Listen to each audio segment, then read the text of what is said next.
Alrighty, good afternoon, ladies and gentlemen. Thank you for tuning in to the Real-Time Talk Show with Drew Capital Group. We are live. It is June 1st, the start of the month.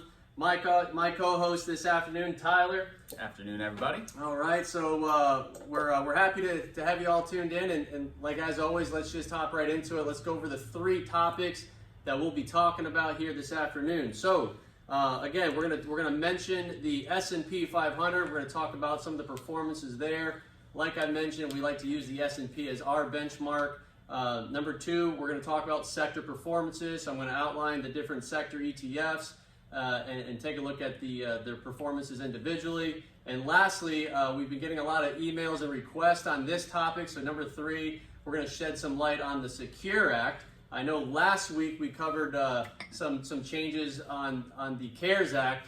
But again, this is more on the permanent tax changes for starting in 2020 called the Secure Act. So we're going to shed some light, answer some questions there. So let's just hop right into it. So S&P 500, if you look at here today, live intraday, market's been pretty flat for the most part for the start of the day. It's up just shy of about 0.5%.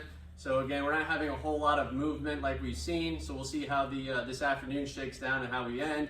Obviously, off to a good start this week, but coming off last week, the S&P 500 ended up being positive, just shy of 3.6%. So last week was a good week in the markets in the S&P 500.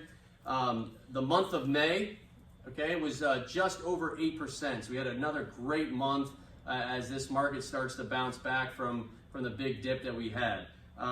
Since March 23rd, so let's talk about bouncing back.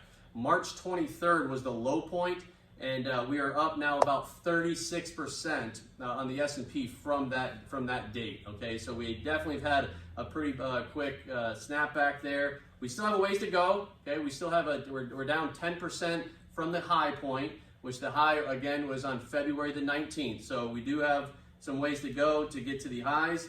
Obviously, like I mentioned, today we're starting off a pretty good there in the right direction. Year to date, so again, I always like to go from year to date return on how we're looking with all this volatility and mess that's going on. Okay, we're still down about 5.7%. All right, so from year to date, down 5.7. Let's hop into the sector performances, Ty. I want to mention some things here. As you can see, week by week, we post this, and it kind of lets you know what the leading sectors are and which ones are the lagging ones. Again, these are the sector ETFs. On the left side, it gives a description. We display the ticker symbol there, and then we kind of go over the quarter performances and also the year to date. So obviously technology, the technology ETF is still the leading ETF sector there. Okay, you can see it's just shy of about 7% year to date. All right, last quarter was a phenomenal quarter. Okay, so again, that's part of that rebound that I was talking about there was it was up about 22%. So again, technology is still the leading ETF there. Let's talk about healthcare though for a minute. So healthcare, again, another ETF that's now in the positive. Okay, so just over 1%. So it's finally now in the green. So another ETF is joining the technology sector in terms of being positive year to date. Had a phenomenal quarter as well. It was up about 16, just shy of 17% for the quarter. Also, we look down at the bottom there, communications. Okay, so the communication ETF is now also in the green. So finally, we're starting to get some different sectors there in a positive direction. Again, look at the quarter to date return of the communication sector there, up 22%. So again, had a pretty big snapback. I want you to keep in mind though too on the communication ETF that we're referencing. Okay, about 40% of that ETF is made up of two different companies, and that is Facebook and Google. Okay, so if you look at those stocks individually, Facebook, I believe that year to date is up about 9%, okay, for the year, and Google's up just shy of 5%. So you got two big companies that are really helping drive that ETF sector into the positive. So keep a close look there if you want to look at them individually. So that kind of gives you an outlay now. Again, if you look at the previous weeks, we've had majority of them all in the red. We still do. A lot of the sectors are still in the negative side of things, but we now are finding a few different companies, or excuse me, a few different ETFs that are finally transitioning over to the green, and hopefully we continue with that momentum. I want to get into now the third topic there, and that is the Secure Act. And we have Tyler here who's going to shed some light. Again, Tyler, I think from last week on going over some of the changes with the CARES Act, it brought a lot of questions. And again, we thank you for your emails this week. For those that emailed us, called in, we encourage you to do that week after week. If there's certain topics and things that you want discussed here, that's what this show's about. So please feel free to send us a message, call us, however you may please, and we can start talking about some topics that is geared towards your liking. And I would say that the majority of it was some of the permanent changes for 2020 known as the Secure Act. So Tyler, why don't you jump into that and go over some of those changes? So yeah, absolutely. So for those of you who were with us last week, we obviously talked about the CARES Act, which again, like Chris said, is implementing a lot of, I would say, temporary changes, at least for the time being. The CARES Act, Secure Act was passed in January 1st of 2020.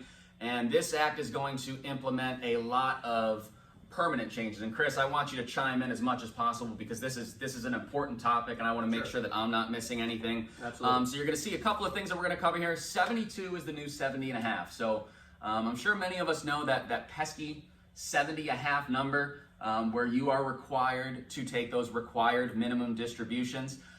Prior to that, once you turn 59.5, you're able to take them if you want to, but again, that 70.5 used to be where you would have to start taking those new distributions. But now, with the Secure Act being in place, that 70.5 number now goes to 72. So it allows you to defer that qualified account, that IRA, a little bit longer. But don't get us wrong. I mean, you can obviously start taking earlier if you would like to. And again, I'll just chime in there. Yeah. It's obviously due to life expectancy, but it makes it easier too for the calculation. There is no half rule anymore. It's just the year in which you turn 72, then the IRS obviously is going to force you to take that required minimum distribution whether you want it or not. So it just makes it a little easier in terms of when to take it. If you already turned 70.5 in 2019, it doesn't mean you can just all of a sudden stop taking it and defer to 72, minus the CARES Act that Tyler mentioned last week. But again, you're going to continue onto that program. If you haven't turned 70.5 yet, then you get to defer it until you're 72. Yeah, and just to give you guys a concrete date, if your 70.5 birthday, it's a weird thing to say, if your 70.5 birthday was prior to July 1st of 2019, the old rules still apply to you. So, if you're born, or if your 70.5 birthday is after that July 1st, 2019 date, that's where these new rules are going to apply. Perfect.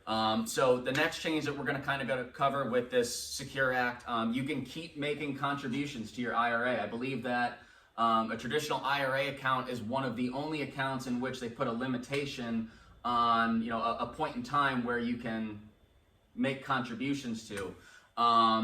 So now, with this change, even after you reach that age of 72 and are taking those RMDs, as long as you are showing income, as long as you're still showing that income, you can actually now keep making those contributions. So as you're starting to draw down your account, you can still make those contributions back in to, kind of keep everything intact. Chris, do you want to touch on that at all? Yeah, absolutely. Like you said there, if you are still working and have earned income, you do have the ability to continue contributing to your IRAs. And so again, if that'll help with some write-offs, deductions, and obviously if you're at a certain point, you're allowed to do what's called a catch-up contribution. So that is one of the changes there where you can continue adding to it even if you're 72.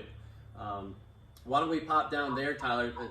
Shed some light on the stretch IRA. I think that was probably the biggest change. Yes, the 72 rule is nice, but again, it's not like it's stretched it an extra 5 or 10 years where you can defer it. You get an extra year and a half out of it essentially. But I think the biggest change is the new rules on the stretch IRA known as an inherited IRA. Yeah, so let's touch on the stretch. So, and let's keep in mind that the stretch IRA doesn't really impact the account holder as much as it does the beneficiary of the account. Absolutely.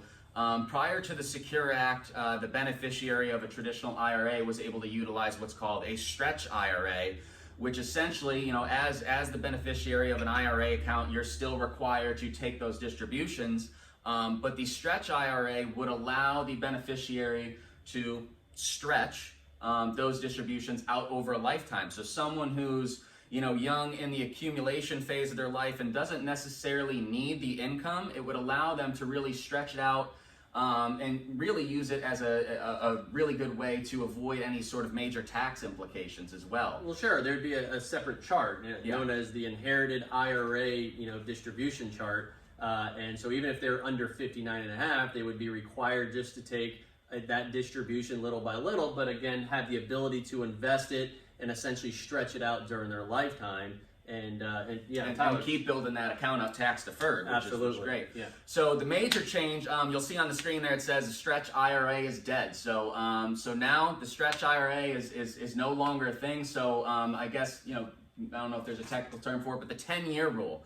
So if you happen to inherit an IRA account, instead of being able to stretch those distributions over your lifetime, you now have to completely unfund that IRA or retirement account within a 10-year period. You can elect to take those distributions monthly, daily, you can take them all up front. It doesn't matter what you want to do, but the main thing to remember here is that you have to completely unfund that account from the day in which you inherit it within a 10-year period. So it really brings in a lot more strategy, that you need to put in place in order to take those distributions, because obviously if we're talking about a larger account and you're taking that all out at once, I mean, that's going to cause quite the tax headache, really throwing you into a higher bracket. Yeah, I think you said it right. It requires more strategic planning now, because before you essentially had two options.